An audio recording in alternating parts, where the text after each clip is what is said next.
Governor Urjit Patel की पहली credit policy आज। अहम सवाल, क्या मॉनेटरी पॉलिसी कमेटी देगी दरों में कटौती का तोहफा? एशियाई बाजारों की मिलीजुली शुरुआत। हालांकि एसजीएक्स निफ्टी में मामूली सी ही गिरावट। दुनिया भर के बाजारों की नजर कच्चे तेल पर टिकी, एसजीएक्स निफ्टी सपाट। एचपीएल इलेक्ट्रिक एंड पावर की लिस्टिंग आज। इशू प्राइस 202 रुपए, 8 गुना सब्सक्राइब हुआ था इशू। दूसरे दिन भी हिट रही स्पेक्ट्रम नीलामी। 60,000 करोड़ रुपए की बोलियां मिली, लेकिन 700 और 900 मेगा हर्ट्ज के लिए अभी बोलियां आना बाकी। 3 लाख रुपए से ज्यादा के कैश के लेन देन पर लग सकती है रोक। काले धन पर एसआईटी की अहम बैठक में आज फैसला होना मुमकिन। सीएनबीसी आवाज एक्सक्लूसिव। और टीम इंडिया ने पाकिस्तान से छीना नंबर 1 टेस्ट टीम का ताज। कोलकाता टेस्ट के साथ जीती न्यूजीलैंड की सीरीज।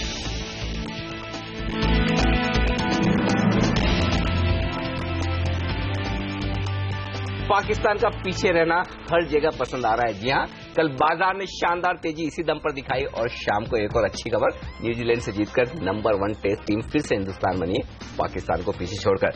तो ये पीछे छोड़ने का सिलसिला और आगे बढ़ने का सिलसिला क्या आज भी जारी रहेगा? खासतौर से आरबीआई गवर्नर की पहली पॉलिसी पर, उस पर होगी नजर। और उससे पहले और बाद क्या हो बाजार में आपकी रणनीति, इस पर होगा हमारा खास फोकस। नमस्कार, मार्केट काउंटडाउन में आप सबका स्वागत है। मैं हूं अनिल सिंह। नमस्कार, और मैं हूं हेमंत घई, और हमारे साथ जुड़ रहे हैं हमारे दो खास मेहमान, powermywealth.com के फाउंडर और सीईओ संदीप वागले और सेठी फिनमार्ट के विकास सेठी। इनसे जानेंगे कि ये भारतीय बाजारों को आज किस तरह से देख रहे हैं। कल की जबरदस्त तेजी के बाद देखिए 8,700 के ऊपर जाकर निफ्टी ने क्लोजिंग दी है और आज भी मजबूती के संकेत नजर आ रहे हैं। निचले स्तर से थोड़ी सी रिकवरी देखने को मिल रही है। सेंसेक्स ने भी देखिए कल 400 पॉइंट के आसपास की तेजी दिखाई है। ग्लोबल मार्केट्स, अगर आप यूएस को देखें तो निचले स्तरों से वो भी रिकवर हुआ है। हालांकि लाल निशान में जरूर बंद हुआ है, लेकिन जापान के बाजार में एशियाई पैक में सबसे अच्छी तेजी देखने को मिल रही है, क्योंकि 6 दिनों से लगातार येन कमजोर हो रहा है और येन का कमजोर होना वहां के बाजारों के लिए अच्छी खबर। लेकिन आज का दिन बहुत महत्वपूर्ण है। 2:30 पर यानी बाजार बंद होने से 1 घंटा पहले आएगी क्रेडिट पॉलिसी। ये बताइए, क्रेडिट पॉलिसी के इंतजार में तेजी कर ली जाए या लोगों ने कल ही कर ली? कल भी किए और आज भी करेंगे। पॉलिसी के पहले तो बाजार मजबूत रहेगा, ये बात तय है। पॉलिसी के बाद क्या होगा ये पता नहीं। वो इसलिए हेमंत की पहली पॉलिसी है गवर्नर साहब की, और हम बहुत ज्यादा जानते नहीं कि वो किस तरह का स्टैंड रखेंगे, किस तरह की बात आगे के लिए करेंगे और क्या। अच्छा, दूसरी बात यह कि बाजार में नो कट यानी कि कोई बदलाव नहीं, उससे लेकर 0.5% के कट तक के अंदाजे लगाए जा रहे हैं। तो पहली बार कई पॉलिसी के बाद ऐसा लग रहा है कि बाजार पूरी तरह से डिवाइडेड नजर आ रहा है। हर आदमी अपने अपने व्यू के साथ चल रहा है। लेकिन कमोबेश ऐसा लग रहा है कल के मूव के बाद। कल सुबह तक ऐसा नहीं था कि पॉलिसी में कोई बदलाव होगा, लेकिन कल जिस तरह से बाजार मजबूत हुए, बैंकिंग शेयर चले, कुछ हद तक जिस तरह से करेंसी मार्केट का मूव हुआ, बॉन्ड मार्केट का मूव हुआ, कहीं कहीं अब ये एक्सपेक्टेशन बन चुकी है 1/4% कट तो आना चाहिए। और अगर वो नहीं आता है तो बाजार में एक प्रॉफिट बुकिंग आएगी। मैं ये नहीं कहता कि सेल ऑफ हो जाएगा, लेकिन प्रॉफिट बुकिंग आएगी। लेकिन वो जो कुछ भी होगा 2:30 बजे के बाद होगा। न्यूज फ्लो का हमें पता नहीं, न्यूज फ्लो का पता हमें न बॉर्डर का है, न पॉलिसी का है और न ही ग्लोबल मार्केट्स का, तो उसे अलग कर दें। उसके अलावा अगर देखें तो बाजार बेहद मजबूत दिख रहा है। और आज 5 के 5 फैक्टर हेमंत मैंने पॉजिटिव साइड पर सुने, ग्लोबल, एफआईज, डीआईज, एफएनओ और टेक्निकल, 5 फैक्टर्स में मुझे अच्छे संकेत दिख रहे हैं। ऐसे में अगर एसजीएक्स निफ्टी शुरुआत करे, नीचे खुले, तो बेहतरीन मौका होगा खरीदारी करने का। अब आपको 2-3 चीजें ध्यान में रखनी। पहली चीज तो है कि पॉलिसी के पहले अगर प्रॉफिट बुक कर लें, अच्छा पैसा बन रहा है तेजी करने वाले ट्रेडर्स के लिए, तो कर लेना चाहिए, कोई हर्ज नहीं। दूसरा, अगर आप न करना चाहें तो फिर एक रेंज पर नजर रखें, और वो रेंज होगी 8,600 से लेकर 8,650 की। ये बेहद स्ट्रॉन्ग सपोर्ट है, और जब तक ये न टूटे तब तक तेजी की पोजीशन में अब आपको बने रहना चाहिए। और तीसरा ये कि 1/4% पॉलिसी में रेट कट आना जरूरी है। निफ्टी खरीदे, इंट्राडे ट्रेडर्स के लिए स्टॉप लॉस होगा 8,675 का, 8,800 का लक्ष्य, और पोजिशनल ट्रेडर्स के लिए जो मैंने रेंज बताई 8,600 से 8,650, ये बेहद स्ट्रॉन्ग सपोर्ट है। बैंक निफ्टी इंट्राडे ट्रेडर्स के लिए 19,350 का स्टॉप लॉस है, 19,700, 19,900 के एग्रेसिव लक्ष्य है। लेकिन अगर आप पोजिशनल ट्रेडर हैं तो आपके लिए स्टॉप लॉस होगा 19,100 के आसपास का। सेक्टर्स बैंक तो रह ही सकते हैं, दोनों ही तरफ एक्शन में, लेकिन उसके अलावा फार्मा, पावर और इंफ्रा, ये कुछ एक और सेक्टर्स हैं जहां मुझे अच्छा एक्शन नजर आता है। बिल्कुल, चलिए तो ये तमाम ऐसे रेट सेंसिटिव स्टॉक्स हैं जो आज अच्छा प्रदर्शन दिखाएंगे। कल देखिए दिन के हाईएस्ट लेवल के आसपास क्लोजिंग हुई है, मिड कैप इंडेक्स ने ऑल टाइम हाईज लगाया है, तो फिर आज तेजी क्या कंटिन्यू रह सकती है? चार्ट देखकर क्या समझ में आ रहा है, पूछते हैं बागले साहब से। सर गुड मॉर्निंग, बताइए पॉलिसी से पहले मतलब अब से लेकर 2:30 बजे तक कैसे ट्रेड करेंगे आप? Good morning Hemant, good morning Anil ji. Normally मैं ऐसे इवेंट के पहले ट्रेड करना या व्यू लेना पसंद नहीं करता क्योंकि कुछ भी हो सकता है and you can fall flat on your face. लेकिन कल तक मैं बेरिश था। कल दोपहर के बाद या 1 घंटे के बाद जो हुआ, ये मुझे चार्ट से संकेत मिल रहे हैं कि कुछ ना कुछ बहुत ज्यादा पॉजिटिव, मैं ये नहीं कह रहा हूं पॉजिटिव, बहुत ज्यादा पॉजिटिव आने वाला है। तो वो आप परसेंटेज में आप डिसाइड करिए वो क्या है। शायद 50 बेसिस पॉइंट कट है, शायद 25 बेसिस पॉइंट कट डिस्काउंटेड है, मैं उस पर कमेंट नहीं करूंगा। बट मुझे लगता है अभी निफ्टी का रेंज 8600 टू 8850 हो गया है। बेस 8600 8650 बना है जो नहीं ब्रेक होना चाहिए, और मैं सरप्राइज नहीं होऊंगा अगर 8850 ब्रेक होकर हम 89 की तरफ चले, और मेरे लिए व्यू पॉजिटिव है। बैंक निफ्टी की अगर आप बात करो तो मैं 19,550 से लेकर 19,950 जो कि 20,000 तक हम टच करेंगे, वो भी आज ही कर सकते हैं। ओके, चलिए तो फिर घबराने की जरूरत नहीं है। कल जो तेजी हुई है उसको देखकर समझ में आ रहा है मोमेंटम तो ये कंटिन्यू रहने वाला है। विकास सेठी जी से पूछेंगे तो कौन से स्टॉक्स में सबसे ज्यादा मोमेंटम उन्हें दिख रहा है, लेकिन उससे पहले एफआईआई का डेटा, शुक्रवार का डेटा देख के तो देखिए सब नर्वस हो गए थे। 4 डिजिट का सेल का फिगर, डीआईएस की तरफ से थोड़ा बहुत अच्छा फिगर था, लेकिन आज का डेटा देखिए जो कल देर शाम आया है 34 करोड़ रुपए की सही, लेकिन सेल का फिगर नहीं है, बाय का फिगर है। ए और बी डीआईएस ने भी करीब करीब 200 करोड़ रुपए की कैश मार्केट में खरीदारी करी है। अच्छा माने हेमंत, ये डेटा क्वांटिटी के हिसाब से छोटे हैं लेकिन क्वालिटी के हिसाब से बहुत बढ़िया है। और क्वालिटी के हिसाब से क्यों बढ़िया है? पहला कारण तो ये है कि किसी सेशन में अगर घरेलू फंड भी खरीदें और एफआईज भी खरीदें तो मुझे बहुत अच्छा लगता है, और वो कंटिन्यू रहे अगर 2-3 दिन, तो फिर बाजार के लिए कुछ अहम लेवल्स को पार करने के लिए बड़ी मदद मिलती है, क्योंकि आपको बड़े इन्वेस्टर्स की तरफ से सेलिंग प्रेशर कम होने या नहीं होने का संकेत मिलता है। तो अब 1 दिन का डेटा है, लेकिन 1 दिन के डेटा के बेसिस पर भी यह कहा जा सकता है कि यह संकेत बुरा नहीं है, अच्छा है। इसके साथ ही दूसरा बढ़िया और बेहतर संकेत है वायदा कारोबार में, और वो दिख रहा है मुझे स्टॉक फ्यूचर्स में। 663 करोड़ के स्टॉक फ्यूचर्स एफआईज ने खरीदे हैं, और मुझे याद नहीं आता कि पिछली बार कब मैंने स्टॉक फ्यूचर में खरीदारी का आंकड़ा देखा था। तो इसका मतलब ये कि जो लगातार एफआईज स्टॉक्स में शॉर्ट बना रहे थे वो अच्छी खासी शॉर्ट कवरिंग की है, फ्रेश खरीदारी की है, और ये संकेत मेरे लिए बहुत अहमियत रखता है कि अगर स्टॉक्स एफआईज बेचना बंद करें तो फिर उनका बाजार पर ब्रॉडर व्यू कुछ भी हो, अल्टीमेटली पैसा स्टॉक खरीद के या बेचकर बनता है, तो उनकी प्रॉफिट बुकिंग स्टॉक्स में खत्म होती दिख रही है, ये मेरे लिए अच्छा संकेत है।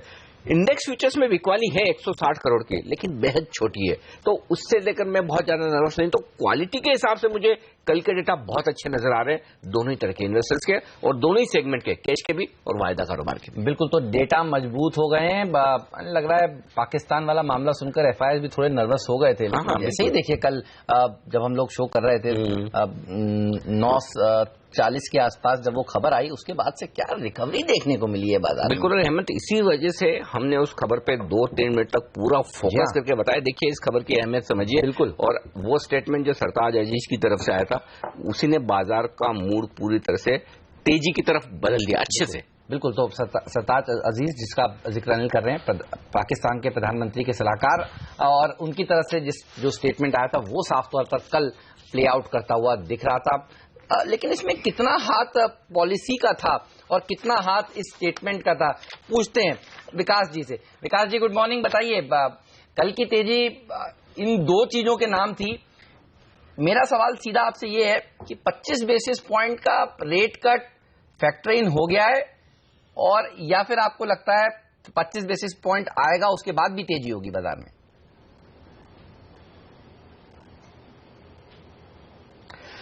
Good morning Hemant, good morning Anil ji. मेरा ये मानना है कि बाजार में जो कल हमने तेजी देखी, देखिए एक ही फैक्टर हमारे लिए नेगेटिव था, वो इंडो पाक टेंशन जो चालू था वो। अदरवाइज इंटरनेशनल क्यूज बेहद ही पॉजिटिव थे। आपने जो इकोनॉमिक फंडामेंटल्स है वो बेहद ही स्ट्रांग है, और उनको देखते हुए ये माना जा सकता है कि आज एटलीस्ट 25 बेसिस पॉइंट का रेट कट बिल्कुल आना चाहिए। और अगर ये आता है तो उसके बाद मुझे लगता है कि जैसे अक्सर हमने कई पॉलिसीज के पहले देखा है कि जब रेट कट भी आता है तो चूंकि उसके पहले एक बड़ा बिल्डअप हो चुका होता है तो पॉलिसी के बाद एक बिकवाली आ जाती है। बट एक तो आज टाइम बदली हुई है, 2:30 बजे की टाइम है, तो बाजार को रिएक्ट करने के लिए सिर्फ 1 घंटा ही मिलेगा, क्लोजिंग की टाइम रहेगी। और दूसरा, ये जो थर्सडे को एक जो कार्नेज देखा है तो वो उसके दौरान ये जितने रेट सेंसिटिव्स थे वो सब में करीबन 10% के करीब की कट आ गई। जैसे आप अगर एग्जाम्पल के तौर पर देखें तो आप भारत फाइनेंस को देखिए, या आप कोई भी DLF देखिए, या बैंकिंग स्टॉक्स को देखिए, DHFL को देखिए, तो सब अब ये जो कल परसों जो वापस से रिकवरी हुई है तो अब हम वापस से वो थर्सडे के जो कार्नेज के पहले के लेवल्स तक अभी तक पहुंचे हैं। तो आई डोंट थिंक कि हमने एक बहुत बड़ी रैली ऑलरेडी कर ली है in anticipation of a rate cut. तो अगर रेट कट भी आता है तो मेरी राय में थोड़ी और तेजी बननी चाहिए। तो I would continue to hold on to rate sensitive stocks, और अगर 25 बेसिस पॉइंट का रेट कट भी आता है तो मुझे लगता है ये जो तेजी और बिल्डअप होनी चाहिए। वाह, तो यही कॉन्फिडेंस चाहिए था जो आपने दिया कि 25 बेसिस पॉइंट का रेट कट आता है तो भी तेजी जारी रहने वाली है। ये राय विकास जी की, विकास जी से उनके पिक्स भी पूछेंगे, लेकिन अनिल ये बताइए FNO से किस तरह के संकेत मिल रहे हैं? FI का डेटा पॉजिटिव हुआ है, क्या इधर भी डेटा पॉजिटिव दिख रहा है? हाँ बिल्कुल हेमंत, और इसी वजह से मैंने बड़े दिनों बाद FNO के डेटा को भी पॉजिटिव साइड पर दिया। सबसे बड़ा पॉजिटिव जो हुआ है वो बताऊं हेमंत की हाईएस्ट ओपन इंटरेस्ट जो पुट में बना हुआ था 8,500 पर, लगभग पूरी सीरीज पिछली बार भी रहा, पहली बार यहां पर ये बदलकर 8,600 पर आया। तो इसकी अहमियत क्या है? हम बहुत ऊपर नहीं है, 8,735 पर बंद हुए।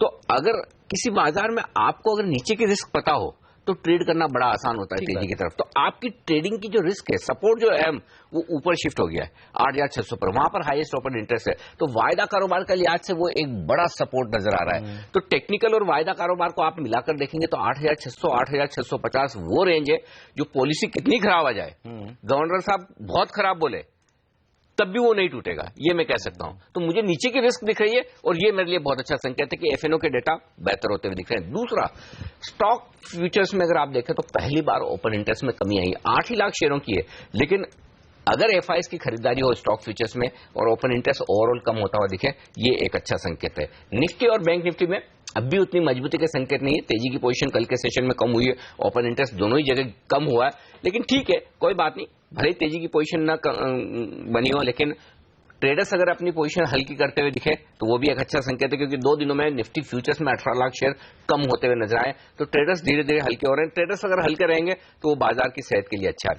अब 8,600 को अहम सपोर्ट मानने के पीछे एक कारण और है, कल के सेशन में 10 लाख शेयर और पुट में वहां पर ऐड हुए हैं। और आपको याद होगा कल हम यही कह रहे थे कि जैसे 8,600 के ऊपर निफ्टी टिका, जो कॉल राइटिंग हुई थी 8,600 पर, उन्हें काटना होगा। तो मंदी करने वाले भी हेल्प कर रहे हैं शॉर्ट पोजीशन को कवर करके, और तेजी करने वालों के लिए लेवल्स बेहद साफ दिख रहे हैं। तो वायदा कारोबार के लिहाज से अगर आप देखें तो ट्रेडिंग रेंज बहुत साफ दिख रही है, 8,600 8,800 ये रेंज है निफ्टी की, और लगता नहीं पॉलिसी कैसी भी हो हम 8,600 8,650 की रेंज को तोड़ेंगे। चलिए, तो ये रेंज को हम रिस्पेक्ट करने वाले हैं। और अनिल, कल हम लोग आखिरी सौदा में कह रहे थे कि सर्जिकल स्ट्राइक दरअसल बेयर्स पर हुई है और आज ये कहीं वापस से अटैक करेंगे नहीं करेंगे ये पॉलिसी देखकर समझ में आएगा। तो सेकंड हाफ और आखिरी 1 घंटा काफी इंटरेस्टिंग रहने वाला है। अटैक कर नहीं पाएंगे बेयर्स के लिए तो खाली एक ही चीज का सहारा मिल सकता है, अगर कोई खराब न्यूज आए तो। देखिए, एक चीज बहुत क्लियर है हेमंत की, डेटा के बेसिस पर स्क्रीन देखकर जिस तरह की खरीदारी हो रही मिड कैप्स में, हो ही नहीं सकता कि बेयर्स में इतना दम है कि वो मंदी करे। हाँ, न्यूज फ्लो होनी चाहिए, अगर न्यूज फ्लो कोई खराब हो जाए। सेकंड हाफ देखिए, सेकंड हाफ जो है ना वो यूरोप वाले के लिए भी रहता है। आज नजर होनी चाहिए फिर विकीलीक्स पर भी दरअसल कि यूएस में कहीं हिलरी क्लिंटन के लिए वो कुछ बड़ा खुलासा ना कर दें, इसलिए मैं सेकंड हाफ बोल रहा हूं। तो सेकंड हाफ इंटरेस्टिंग रहेगा, देखना होगा। ये सब चर्चाएं हैं मार्केट में, इसीलिए ये जानकारी भी आप तक पहुंचाना काफी अहम है। तो इंटरेस्टिंग होगा आज आखिरी 1 घंटा देखने के लिए। ये बताइए, लेकिन ओके, मेरे प्रोड्यूसर बता रहे हैं एक ब्रेक ले लेते हैं, ब्रेक के बाद पूछेंगे हम कि संदीप वागले जी के टॉप पिक्स क्या हैं, और ये भी बताएंगे कि बाकी के एक्सपर्ट आज निफ्टी पर क्या राय दें।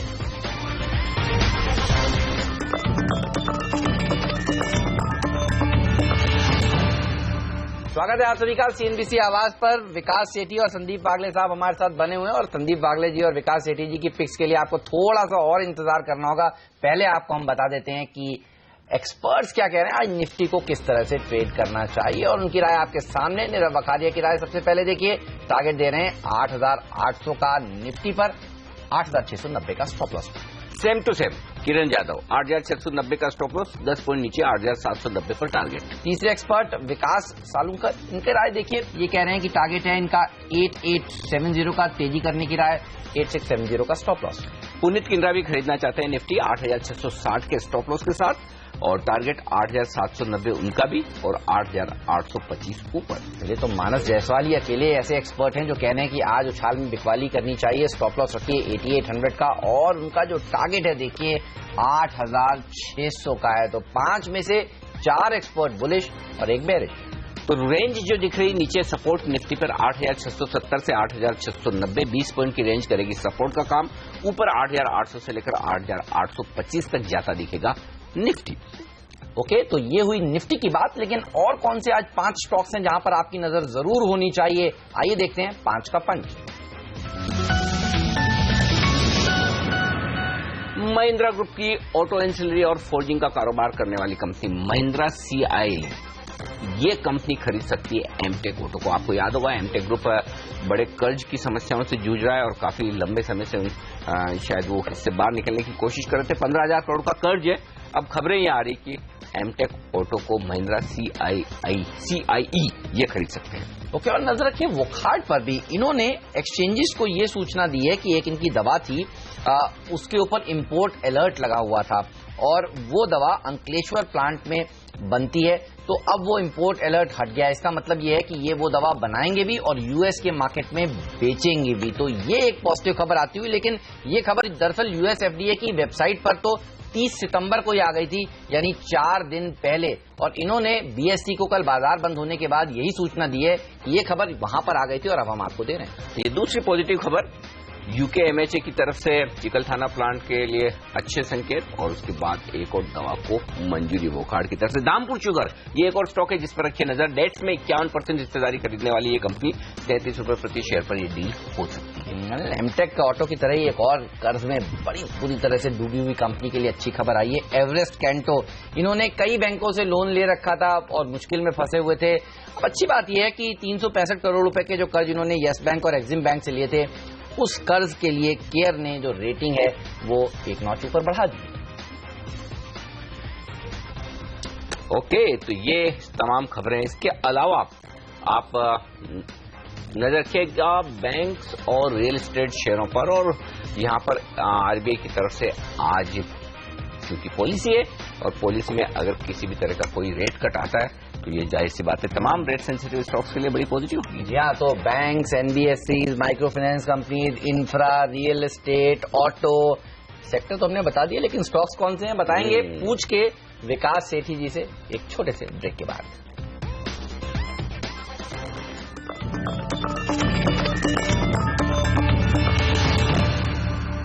स्वागत है आप सभी का CNBC आवाज पर। आज का दिन बहुत महत्वपूर्ण है। देखिए 2:30 बजे आने वाली है RBI की क्रेडिट पॉलिसी। उर्जित पटेल साहब की पहली पॉलिसी है और मॉनेटरी पॉलिसी कमेटी देखिए जो नियुक्त की गई है, जिसमें 3 सरकारी लोग हैं और 3 RBI के लोग हैं। उनके लिए भी लिहाज से भी देखिए पहली बार इस देश में ऐसा हो रहा है कि ये लोग तय करेंगे। बाजार मानकर चलेगा कि सरकारी वाले जो लोग हैं वो ग्रोथ पर शायद फोकस करें। हाँ बिल्कुल, पॉलिसी कमेटी बनाई इसीलिए जाती है सरकार अपना काम करवा सके और इसमें कोई डाउट होना नहीं चाहिए। अच्छा, अगर ये सरकार तो चाहती कि ये तय हो गया तो फिर गवर्नर साहब के पास वीटो राइट गवर्नर साहब के पास है। लेकिन लगता है हेमंत, अगर जो लोग उम्मीद लगाकर बैठे हैं 1/4% की, वो गलत नहीं है, बिल्कुल आना चाहिए। और कल ही मैं DK जोशी साहब से बात कर रहा था, क्रिसिल के चीफ इकोनॉमिस्ट, और उन्होंने रिपोर्ट निकाली और रिपोर्ट ये निकाली कि रूरल इकोनॉमी में जबरदस्त ग्रोथ है। अब आपको क्या चाहिए? अच्छा मॉनसून हो गया, इन्फ्लेशन कंट्रोल में रहेगा, ग्लोबली ग्रोथ है नहीं कि मॉनसून कोई इन्फ्लेशन बढ़ जाए। हमारे यहाँ बैलेंस शीट इतनी बढ़िया है, 30,000 करोड़ सरकार को और मिलने वाले हैं IDS में टैक्स के चलते। सब तो अच्छा है, फिर कब काटोगे? अभी नहीं काटोगे। तो जो लोग वागले साहब जैसे हैं कि कह रहे हैं कि 0.5% भी होना चाहिए, वागले साहब आपने आज कहा, हम 1 महीने से कह रहे 0.5%। मैंने ये नहीं कहा होना चाहिए, मैंने कहा मुझे चार्ट्स में दिखता है। बस जो चार्ट्स में आपको दिख गया होना ही है। देखिए ये सब हम भूमिका इसलिए बना रहे थे क्योंकि मैंने देखा था विकास जी की लिस्ट आज। लिस्ट में इतने सारे रेट सेंसिटिव स्टॉक हैं, तो उन्हीं से पूछते हैं कौन से स्टॉक्स उनको सबसे ज्यादा अच्छे लगते हैं, जहां पर तेजी करके आज पैसा बन सकता है ट्रेडर्स का। विकास जी बताइए, आपके रेट सेंसिटिव स्टॉक्स की सूची हमें दीजिए।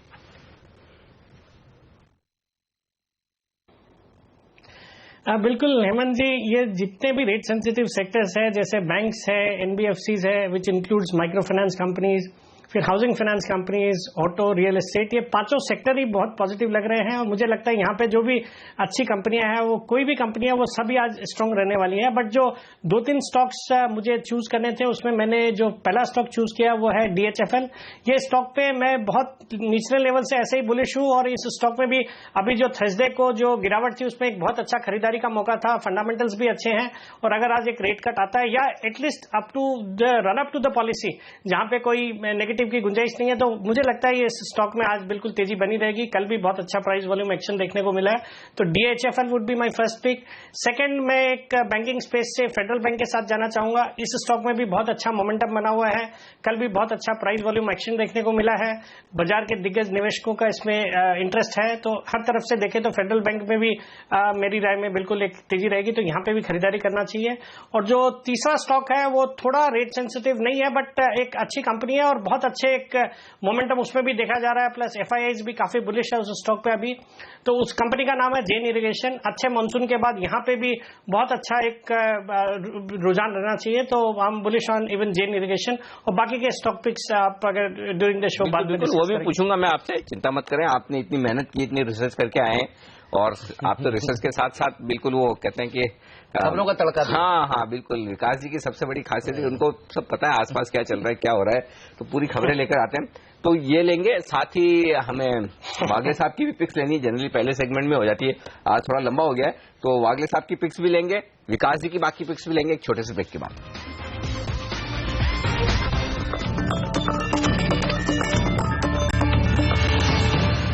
हमारे एक्सपर्ट्स हमारे साथ है, विकास सेठी साहब और साथ ही संदीप वागले जी भी। रेट सेंसिटिव की हम बात कर रहे थे, और विकास जी तो बहुत सारे स्टॉक लेके आए, DHFL, फेडरल बैंक, जेन इरिगेशन, 3 उन्होंने दे दिए, लेकिन एक रेट सेंसिटिव स्टॉक नहीं, एक नहीं, दो वागले साहब के पास भी है, श्रीराम ट्रांसपोर्ट और कैश मार्केट का स्टॉक JM फाइनेंशियल। तो सर इन दोनों पिक्स के बारे में पहले बताया। Very clear breakout Shriram transport financials में, और मुझे लगता है आज या कल में या 2 या 3 दिन में अच्छी खासी मूव आ सकती है। एक 1178 का स्टॉप लॉस होगा, 1295 का टारगेट होगा। JM फाइनेंशियल्स में भी ब्रेकआउट होने की तैयारी है, और कल ब्रोकिंग स्टॉक्स चले हैं, आई थिंक ये आज आउट परफॉर्म करेगा। आई थिंक कल सुबह हेमंत भी एडलवाइस की शायद आप बात कर रहे थे, उसमें भी मूव कल आई है, तो आई थिंक वैसी मूव इसमें आ जानी चाहिए। इसमें मेरा स्टॉप लॉस होगा 68 और मेरा टारगेट होगा 81। चलिए, तो नजर रखिए JM फाइनेंशियल्स पर। 12% की अच्छी तेजी कल यहां पर भी देखने को मिली थी, और हमने देखा कि एडलवाइस में भी रैली बनी। ये रैली लेकिन शेयर की जारी रह सकती है, ये राय है वागले साहब की। तो गाड़ियां बिकी हैं, और आपने देखा कल ऑटो शेयरों में तेजी देखने को मिली। आज श्रीराम ट्रांसपोर्ट फाइनेंस जो गाड़ियों को फाइनेंस करने का काम करती है, वो कंपनी में भी तेजी देखने को मिलेगी। लेकिन बाकी के rate sensitive stocks, Vikas ji list में आपकी देख रहा हूं, TVS Motor, Can Fin Home, Ujjivan भरी पड़ी है रेट सेंसिटिव स्टॉक से। बताइए इनके बारे में, और ये भी अच्छा प्रदर्शन दिखाएंगे आज।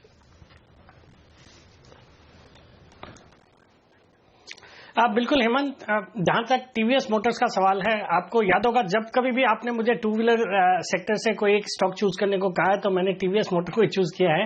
बहुत निचले लेवल से मुझे ये स्टॉक पसंद था, और आपको याद होगा ये जब BMW के जो 7 टाई अप के बाद इन्होंने जब ऑपरेशंस लॉन्च किए थे, स्टॉक का भाव कुछ 290 रुपए का था कुछ महीने पहले ही, तो वहां से एक जबरदस्त रैली देखी है। बट जिस तरह के इस महीने के नंबर्स भी आए हैं, मुझे लगता है ये रैली बिल्कुल कंटिन्यू रहनी चाहिए। So I am bullish on TVS motors, तो मुझे लगता है आज भी इसमें तेजी रहेगी। और जो दूसरा स्टॉक है, कैश मार्केट के 2 स्टॉक्स भी मैंने जो F&O में नहीं है वो चूज किए हैं। एक है कैनफिन होम्स, एक बेहतरीन कंपनी है, बहुत अच्छा एक रनअप भी हुआ है और अच्छा मोमेंटम बना हुआ है। मुझे लगता है यहाँ पे भी बिल्कुल खरीदारी करनी चाहिए। और जो माइक्रो फाइनेंस स्टॉक्स में से वैसे तो F&O स्पेस में देखें तो भारत फाइनेंस तो बहुत अच्छा लगता है। उसके अलावा जो कैश मार्केट सेगमेंट में उज्जीवन और इक्विटास जो कंपनी है, सैटिन क्रेडिट केयर है, ये तीनों भी अच्छी लगती है। बट वहां पे एक को चूज करना पड़े तो I would go with an Ujjivan finance. तो मुझे लगता है उज्जीवन में भी बिल्कुल आज तेजी बननी चाहिए। ये दो पेयर होते हैं ना, REC PFC, ITI HMT, वैसे उज्जीवन इक्विटास भी एक पेयर हो गया एक्चुअली। बिल्कुल ऐसा ऐसे दोनों है वैसे मेरी टीम में। अच्छा, दोनों देखिए, फिर पेयर बनना तो स्वाभाविक है। देखिए दोनों स्टॉक और ये गजब की कंपनियां, दोनों ही जबरदस्त कंपनियां हैं, दोनों के आईपीओ को जबरदस्त रिस्पॉन्स मिला, दोनों ने लिस्टिंग के बाद साल के स्टार परफॉर्मर्स हैं, स्टार परफॉर्मर। और इस साल के नहीं हेमंत, मैं कहता हूं कि कई साल तक रहेंगे। जो बिजनेस मॉडल है बेहद स्ट्रांग है, मैनेजमेंट बहुत ही बेहतरीन, कम से कम बैंक से तो बेटर है। देखिए बैंक में तो पता नहीं इस क्वार्टर में भी कितने खुलासे हुए एनपीएस के, यू नेवर नो, आप गैस ही नहीं कर सकते। एनी टाइम बिल्कुल। तो ये दमदार स्टॉक्स हैं जहां पर एक्शन होने वाला है। एक्शन होगा एक और स्टॉक में, वो है वोकहार्ड। अब अच्छी खबरों का सिलसिला शुरू हो चुका है। पहले ब्रिटेन के रेगुलेटर यूके एमएचए की तरफ से खबर आई चिकलथाना प्लांट को लेकर। अब आज खबर यह आई कि इसी प्लांट से एक और दवा के इंपोर्ट अलर्ट को हटाया। ये उस दिशा में बड़ा कदम है कि चिकलथाना प्लांट को फाइनली यूएस एफडीए की अप्रूवल, क्लीन चिट मिल जाए। ये उस दिशा में एक कदम माना जा सकता है। वोकहार्ड खबरों के दम पे बड़ा एक्शन में रहता है। चार्ट्स पर कोई है संकेत या किस लेवल के पार निकलने के बाद आपको दिखेगा? मेरे ख्याल से 935-40 का इंतजार कर रहे होंगे आप, वागले साहब। फ्रैंकली नहीं अनिल जी, मुझे नहीं दिखता है। और वो जो लेवल आप जो पूछ रहे हैं किस लेवल को निकलने के बाद, वो बहुत लंबा है, 936, 940। हाँ वही बोल रहा हूँ मैं, 935-40 एग्जैक्टली हिंदी में मैंने वही कहा। सॉरी लेकिन वो यहाँ से भी 4-5% ऊपर है, तो शायद अनिल की नजर बिल्कुल। देखिए वोकहार्ड के मामले में तो मैंने देखा है, चार्ट्स भी इसके पूरे स्टडी किए हुए हैं, खबरें भी पूरी स्टडी की हुई हैं। उसकी ट्रेडिंग रेंज वही होगी हेमंत, नीचे में 865-70, ऊपर में 935-40। तो ये खराब खबर होगी तो 860 के नीचे जाएगा, अच्छी खबर होगी 950 के ऊपर ब्रेकआउट हो जाएगा। फिर तो लोग फिर सब 1200-1300 की बात करें। तो राय सबने सुन भी लिए, लिख भी लिए, नोट भी कर लिए। इस शेयर पर रखिएगा नजर, खबरों के दम पर ये अच्छा मूव देता है। यूएसएफडीए वाली खबर भी अभी आना बाकी है, तो ऐसा नहीं खबरें खत्म होने वाली है, अभी तो शुरुआत हुई है। बिल्कुल, तो अभी तो पार्टी शुरू हुई है, इसमें ये कहना शायद सही होगा। लेकिन चलिए एक और एक्सपर्ट को अब जोड़ते हैं और उनसे पूछते हैं कि वो आज मार्केट को किस तरह से अप्रोच कर रहे हैं और उनको कौन से स्टॉक सबसे अच्छे लगते हैं। जी हाँ, हमारे साथ अब जुड़ चुके हैं सुमित बगड़िया साहब। हाय सुमित, गुड मॉर्निंग। बताइए मार्केट पर क्या व्यू बन रहा है? हाय हेमंत, गुड मॉर्निंग। वेल देखिए, कल का मूव बहुत अच्छा देखने को मिला। 8,550 के आसपास निफ्टी ने सपोर्ट लेके 150 पॉइंट का रिकवरी भी दिखा दिया। इनफैक्ट लो से देखेंगे तो ऑलमोस्ट 250 पॉइंट का रिकवरी हो चुका है।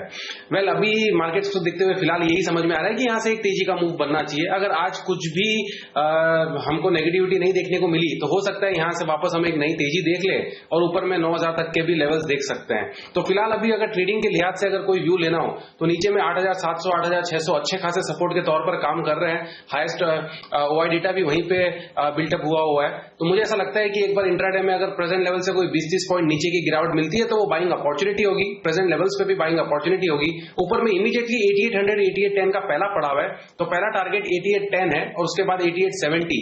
ये सारे स्पॉट लेवल्स है। स्पॉट लेवल के हिसाब से 8640 का स्टॉप लॉस होना चाहिए। अगर उसके नीचे जाता है तो ट्रेंड रिवर्स हो जाएगा। अदरवाइज 8720, 8710 ये सही लेवल से लॉन्ग करने के लिए for the targets of 8870 Nifty के अंदर। ओके, निफ्टी में तेजी करें, खरीदारी करें। 8,640 स्टॉप लॉस होगा, 8,810 और 8,870 के टारगेट के लिए। फिर इतनी ही मजबूती आपको बैंक निफ्टी में भी दिख रही है और वो भी खरीदेंगे?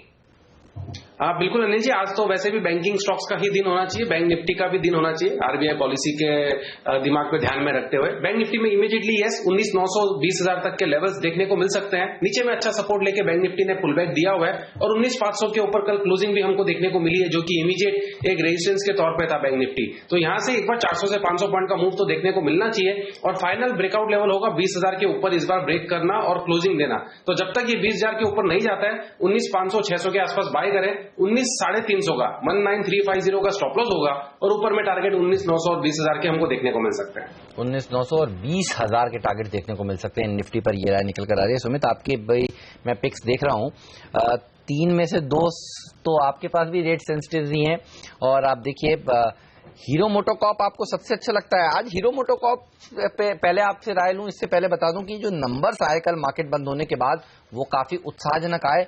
अब तक के हीरो मोटोकॉर्प के इतिहास के सबसे अच्छे आंकड़े इन्होंने पेश किए, यानी पिछला महीना तो इनके लिए बेहतरीन रहा है। 6 लाख से ज्यादा 6.5 लाख गाड़ियों के आसपास इन्होंने बेची हैं आप देखिए और 11% का इजाफा देखने को मिला। ये बताइए शेयर कितना भाग सकता है? कल 100 रुपए दौड़ा है वैसे। यस बिल्कुल हेमंत, आई थिंक उसी न्यूज पे और भी दौड़ सकता है और एक एक्साइटेड रैली भी देखने को मिलनी चाहिए। और ऑटो के सारे स्टॉक्स के अंदर हम देखें तो बहुत अच्छी रैली देखने को मिल रही है। मारुति ने कल इसी तरह से रिएक्ट किया था, 3-3.5% हमको ऊपर का मूव भी देखने को मिला था। आई थिंक हीरो मोटोकॉर्प के अंदर भी हमको ऐसा ही कुछ मूव देखने को मिल सकता है। इमीडिएटली अगर बाइंग करेंगे तो ऊपर में जो टारगेट बन रहा है वो 3640 से 3650, यानी प्रेजेंट लेवल जो कल की क्लोजिंग है वहां से करीब 125 पॉइंट की रैली हमको ऊपर में देखने को मिल सकती है। इमीडिएटली हो सकता है वो रैली शायद एक्सटेंड भी हो जाए, अगर मार्केट सपोर्ट करेंगे तो 3700 3750 तक भी जा सकती है। बट इमीडिएटली 3500 के आसपास बाय करें, 3420 का स्टॉप लॉस और 3640 3650 का टारगेट होना चाहिए हीरो मोटोकॉर्प के लिए। ओके, तो ये दो स्टॉक है, एचसीएल और हीरो मोटोकॉर्प। लेकिन अगर आप ऑप्शंस में करना चाहते हैं ट्रेड तो हेमंत, तो ऑप्शन में भी एक रेट सेंसिटिव है। कौन सा है वो स्टॉक और क्या है कॉल या पुट ऑप्शन, बताएंगे हम सुमित की पिक ऑप्शन ट्रेडर्स के लिए एक ब्रेक के बाद। लेकिन ब्रेक के बाद एक और खास बात, जी हाँ, आज एफआईज पूरे एक्शन में दिख रहे हैं। ढेर सारी रिपोर्ट्स आई हैं, सेक्टर्स पर भी, स्टॉक्स पर भी, और रिपोर्ट सारी की सारी बेहद इंटरेस्टिंग है। बड़े टारगेट्स, बड़े अपग्रेड, बड़े डाउनग्रेड, तो तमाम रिपोर्ट्स लेकर आएंगे इस ब्रेक के बाद नीति के साथ।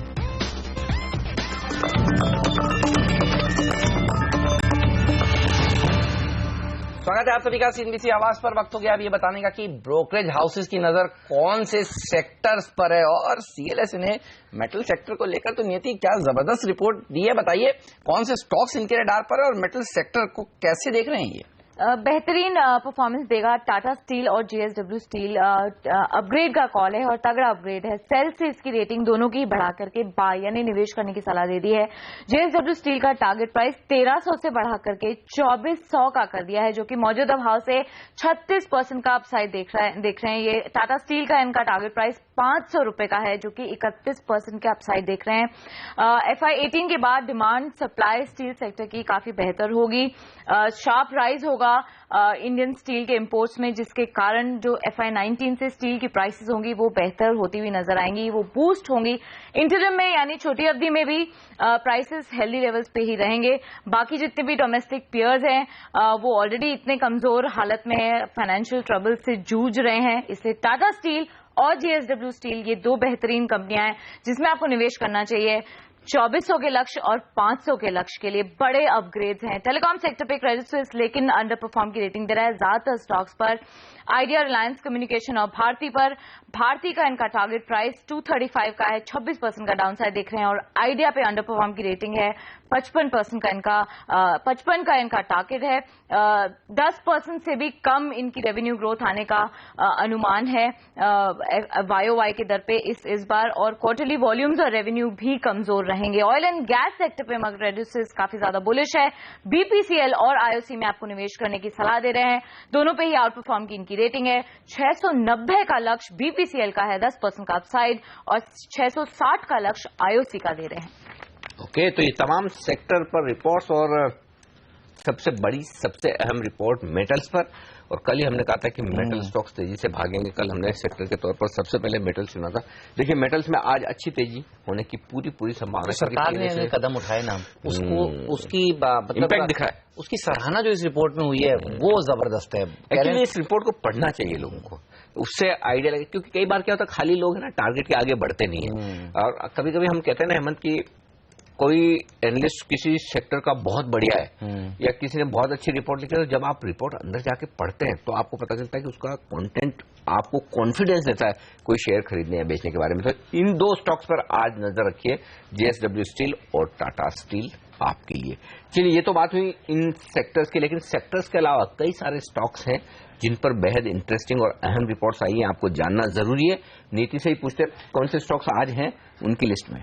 दिग्गज ब्रोकरेज हाउस फर्म की लिस्ट में आज कैपिटल गुड्स सेक्टर की दिग्गज कंपनी L&T रिपोर्ट में शामिल है। निवेश करने की आपको सलाह दे रहे हैं। 1750 का इनका लक्ष्य है। मौजूदा भाव से 19 से 20% का अपसाइड पोटेंशियल देख सकते हैं। घरेलू ऑर्डर्स में इनके एक पिकअप हुआ है, ये की पॉजिटिव सरप्राइज था। 34% का सेकेंड क्वार्टर में इनका इजाफा हुआ है YOY के बेसिस पे। अभी अचीव करते हुए नजर आएंगे गाइडेंस को।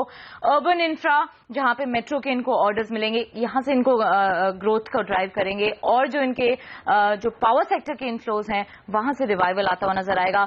1750 के लिए आपको निवेश करना चाहिए, 19% के अपसाइड के लिए।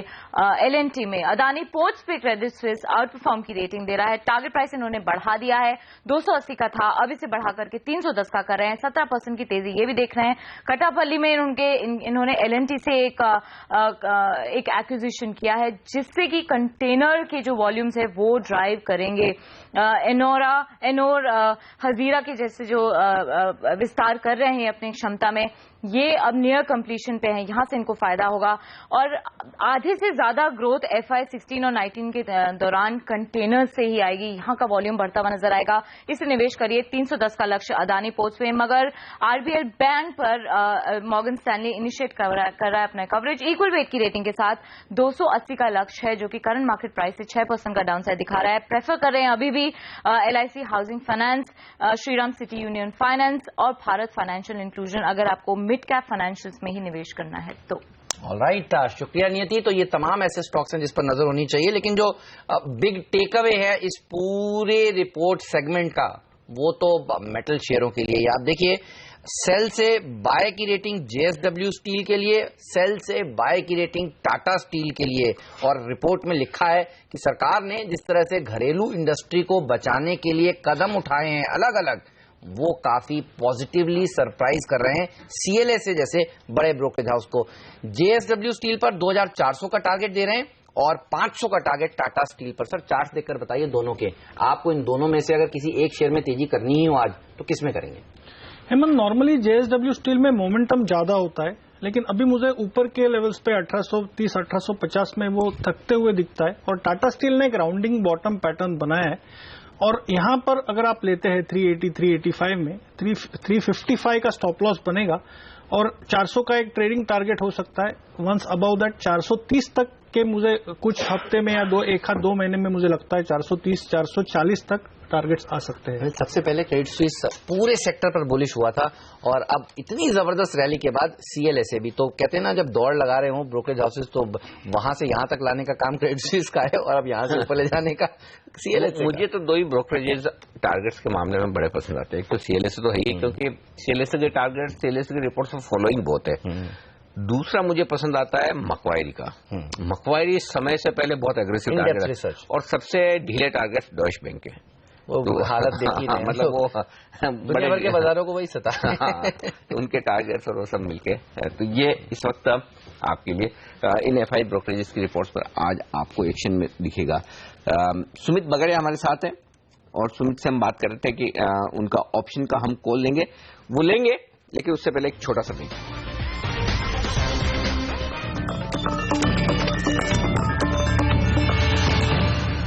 हमारे एक्सपर्ट्स हमारे साथ है सुमित बगड़िया, विकास सेठी और संदीप वाघले।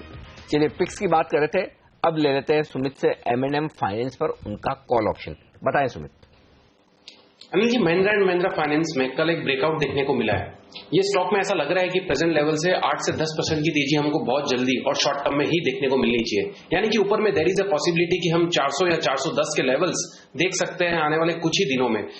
कल का ब्रेकआउट बड़ा था, मूव बड़ा था और पिछले कुछ दिनों में स्टॉक ने अच्छा मूव दिया है, तो इसके लिए हमने ऑप्शंस को सिलेक्ट किया है यहाँ पे लेने के लिए, ताकि आपका रिस्क रिवॉर्ड रेशियो भी अच्छा बैठे और थोड़ा रिस्क भी कम हो जाए। महिंद्रा एंड महिंद्रा फाइनेंस का 390 का कॉल अगर हम खरीदते हैं 15 रुपए के आसपास, जो कि कल की क्लोजिंग है, तो नीचे में स्टॉप लॉस लगाना होगा 10 रुपए का ट्रेडिंग के लिहाज से। और जो हम टारगेट एक्सपेक्ट करते हैं 400 410 का, अगर वो लेवल्स आ जाते हैं तो इसकी वैल्यू ऊपर में 25 से 30 रुपए हो जाएगी। तो 390 का महिंद्रा एंड महिंद्रा फाइनेंस का कॉल लेके काम करना चाहिए प्रेजेंट लेवल्स पे।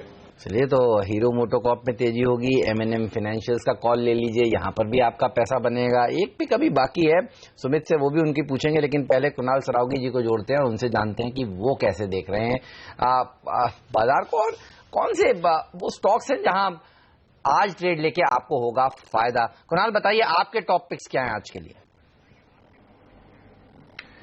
देखिए, दो काउंटर्स जिनके चार्ट मुझे काफी अच्छे लगते हैं। सबसे पहले वोल्टास, मुझे लगता है कि कंसोलिडेशन के बाद यहां ब्रेकआउट देखा गया है और वोल्टास एक आउट परफॉर्मिंग काउंटर है। लॉन्ग टर्म चार्ट्स बहुत पॉजिटिव हैं। मुझे लगता है 400-410 तक के लेवल्स यहां पर आ सकते हैं।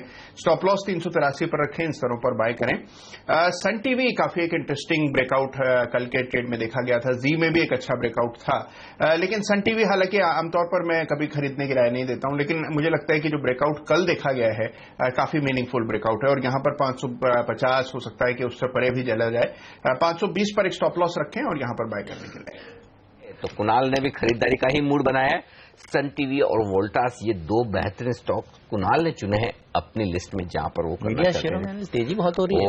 मैंने देख रहा था कल मिड कैप इंडेक्स ने लाइफ हाई लगाया और मीडिया इंडेक्स ने भी लाइफ हाई लगाया। मीडिया स्टॉक्स बहुत देरी से चले हैं, लेकिन क्या चले हैं। सन टीवी 18, नेटवर्क 18, जी, मुख्तार, हाँ कैसे भूल सकते हैं। जरा देख लीजिए चार्ट, कल सर्किट मार्केट फिर से आया था। वागले साहब कहीं रुकने का नाम ले नहीं रहा है ये शेयर, गाय में है।